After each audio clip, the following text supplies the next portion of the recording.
আপনি তো আসলে ইচ্ছা করলেও তো আওয়ামী লীগ হইতে পারবেন না। কেন চেষ্টা করেন আওয়ামী লীগ হওয়ার জন্য? আওয়ামী লীগ একটা কলঙ্কিত অধ্যায়। যে দল 57 জন সেনা অফিসারকে মারার সাথে জড়িত থাকে, যেই দল ইলিয়াস আলীর মতো লোককে ধরে ধলেশ্বরীতে ফেলে দেয়, যেই দল গুম খুনের রাজনীতি করে, ডিজিএফআইয়ের ভিতরে আয়নাঘর সৃষ্টি করে, যেই দল সেনাবাহিনী পুলিশ সবাইকে বিতর্কিত অবস্থায় ফেলে, এই দল তো আপনি হইতে পারবেন না। কেন চেষ্টা করেন? আমরা জনগণের কাতারে থাকি, জনগণের কল্যাণ কামনা করি।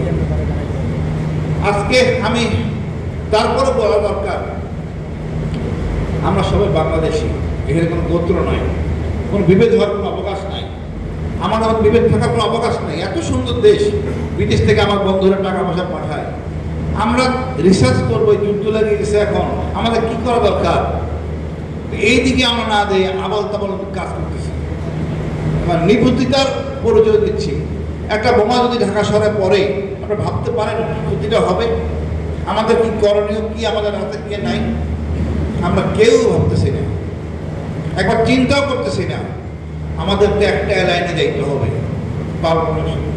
হয় চীন নয় পাকিস্তান, পরিষ্কার। নাইলে আপনি কীভাবে ভাববেন? নাইলে ভারত। তো ভারত এই দেশের জনগণ হবে না, এই দেশের জনগণ ভারত যেতে চায় না। তো ভারত আমাদের 54 বছর অনেক কষ্ট, নির্যাতন, নিপীড়ন এখনও দিচ্ছে। তা আমরা চাই না, আমরা চাই শান্তি। এমন একটা দল, দেশ শান্তি নিয়ে বসবাস করতে চাই, সবাইকে নিয়ে আগায় যেতে চাই।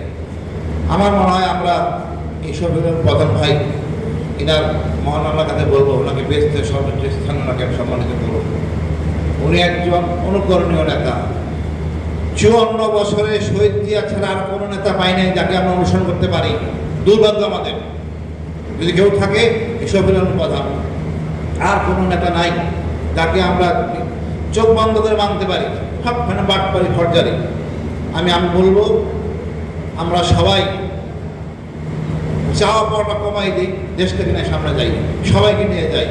আমার বিশ্বাস এই দল পারবে দেশকে সামনে নিতে এবং বড় দলকে সহযোগিতা করতে, বুদ্ধি পরামর্শ সব কিছু দিয়ে করতে। আমি সবাইকে বলবো, আমরা দেশের মঙ্গল চাই এবং এই বর্তমান সমস্যা থেকে উত্তরণ চাই।